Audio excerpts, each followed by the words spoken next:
Hi everyone, my name is Ryan. And my name is Travis. And welcome to our wisdom adventure.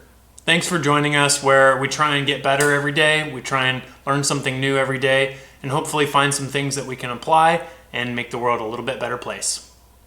So Trav, I want to talk to you about what they call the 4 interior empires within the 5 a.m. Club. And that is mindset, heart set, soul set, and health set.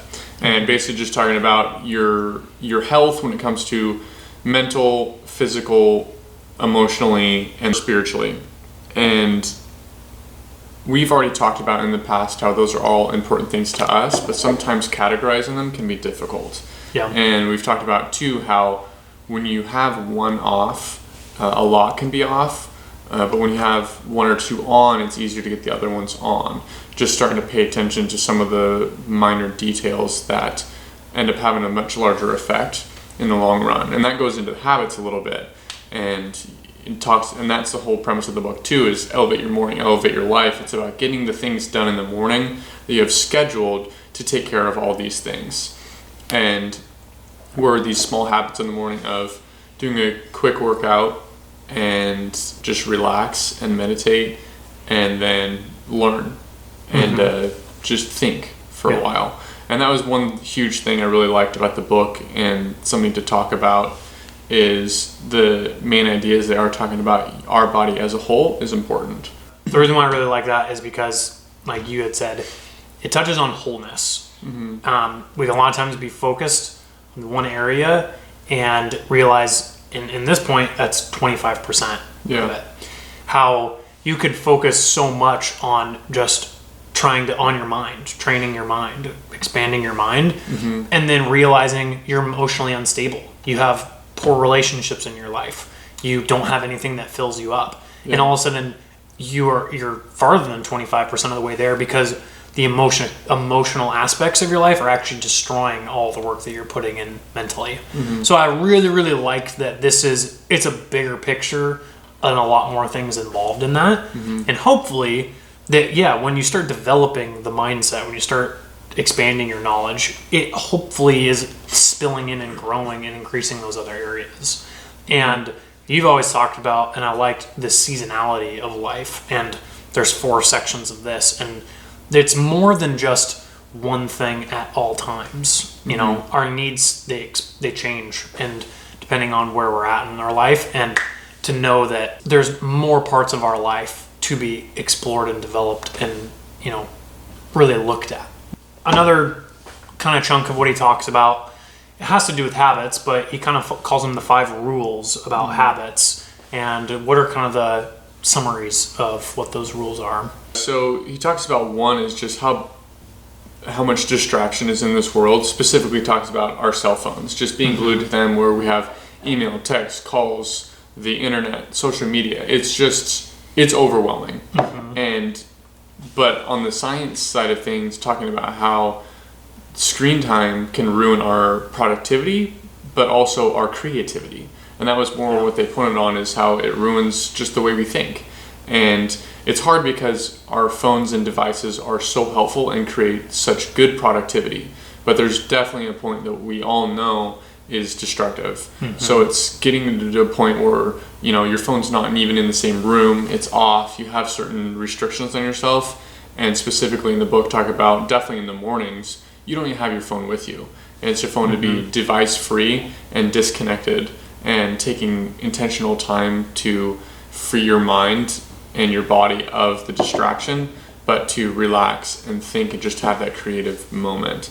So that was something that's huge, and I know we hear it all the time, but hearing it once more is not a bad thing. And then also kind of the habits we discussed of the small improvements every day was rule number 2, end up being a big change in the long run. Those morning habits that you do in the morning, you're going to see over time. And we've talked about in all of the habit books we've read this far, and we'll keep seeing small changes. You can't change or create something new that's going to be lasting quickly.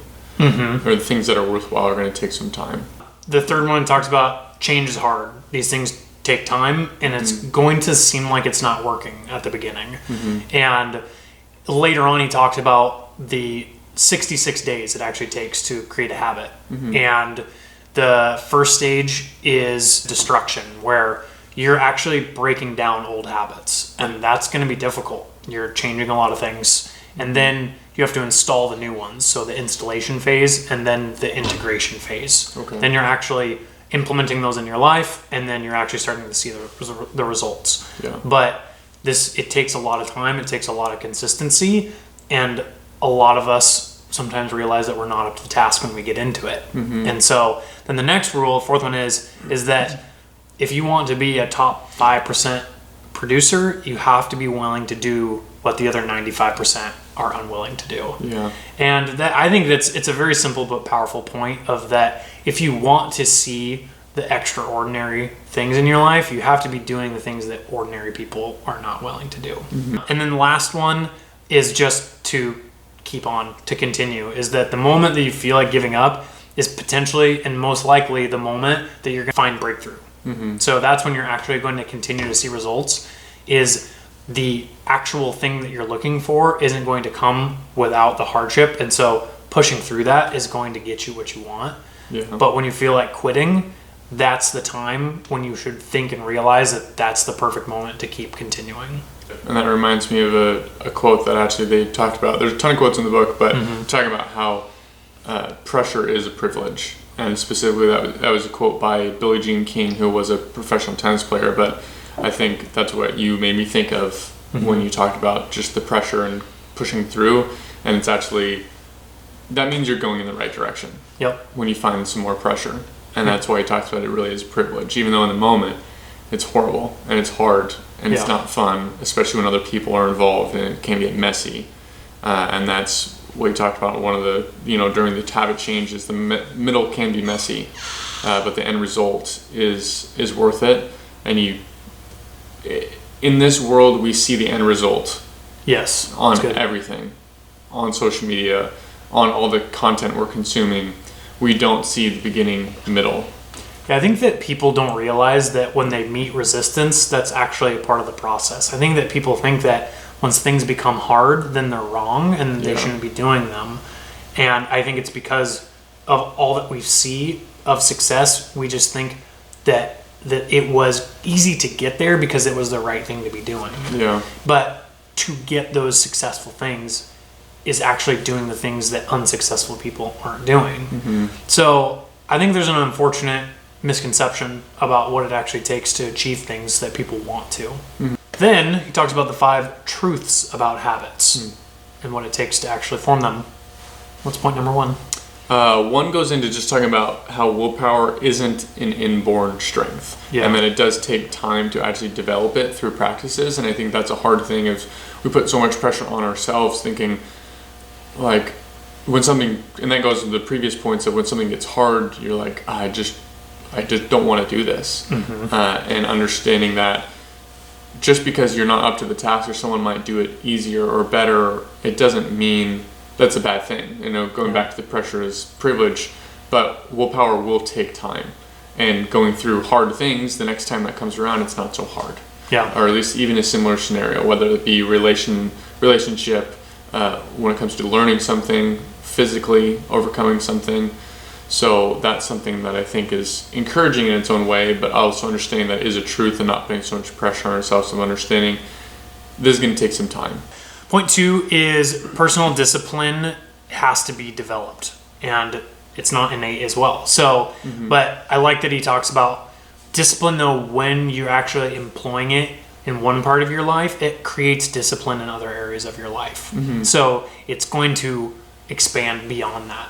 So, but it has to be actually trained. It has to be taught. Point number 3, well, too, and just saying how, like our other muscles, willpower also weakens when it's tired, and recovery and rest are necessary. So that's a good way to put it. Think about it, is like working out, and think physically, we do get tired if you're overworked, but it's also, you have to work it to grow. But it's work, rest, recovery. And understanding that about willpower, I think was helpful for me once reading that, and kind of going along with the first 2 points of don't put so much pressure on yourselves, but know to take some time off too. And understand that, like at the midpoint of the day, we're a little bit more tired. But if there's been a day full of decisions, that towards the end of the day, you are tired and you can maybe become a little bit more indecisive and understand, just relax a bit and maybe push the harder decisions towards the beginning of the day. Yeah. So that you don't have the monotony of small things that are less important cloud your judgment when it comes to the larger things. Yeah. Point 4 is that any habit follows the same routine. And we've talked about this in previous videos, but it doesn't matter if it's a good habit or a bad habit, is that you're going to form it the same way. There's going to be a cue. It's going to create something that triggers in your mind that you want that thing. You're going to follow a routine. It's going to then develop the actual part of the habit that you're doing, and then you're going to get a reward. It's like what is actually reminding your brain that it wants to be doing this and that it actually wants this. So utilizing that to form the good habits. A bad habit doesn't go away, you just replace it with a good habit. So realizing that your life rhythms, your life habits are formed on routines, and then those routines are what going to elevate you to be able to actually achieve what you want to achieve. And then lastly, point number 5 talks about increasing your self-control in one area will increase it in other areas. So that's why talking about your 4 interior empires of your mindset, heart set, soul set, and health set, if you are working out, every day in the morning and you have that routine dialed in, you're going to be more likely to do well in your diet. You're going to have more self-control in that area, as well as your learning. If you have the habit built in that you're reading before you go to bed every single night for 20 to 30 minutes, maybe you're going to be more likely to be motivated and dedicated to sticking to working out the next morning when you wake up, or at work instead of being on your phone in a downtime where you have a few minutes to kill, or even during lunch, you're using that time to intentionally rest. So I think just self-control really does spread itself around. It is kind of contagious, even though it will be hard during that beginning time. But once you see the results start coming around, it then kind of snowballs on each other.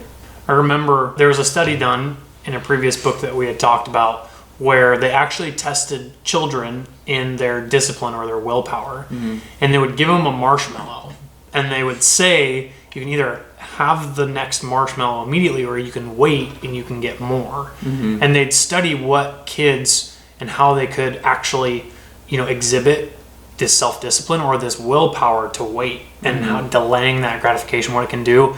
And they actually studied these kids later on in life through college, and found the people who are more able to show discipline and willpower to delay the bigger benefit later on were more successful and happier people.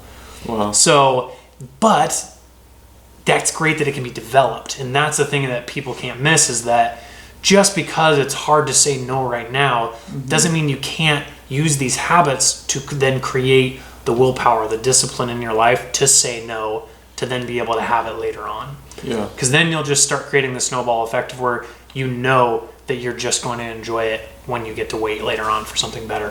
Thanks everyone for joining us today as we talked about the 5 a.m. club and just trying to get a little bit of wisdom to implement in our life every day. Yeah, thank you again. And we want to invite you on this journey with us. No matter who you are, we want to hear what you have to say and how you think. And this is something that it's fun for us to interact with you and then invite you on the journey of understanding that it's okay to think a little bit differently and to learn and to question. So comment below, tell us what you want to hear more of, and we're excited to hear from you.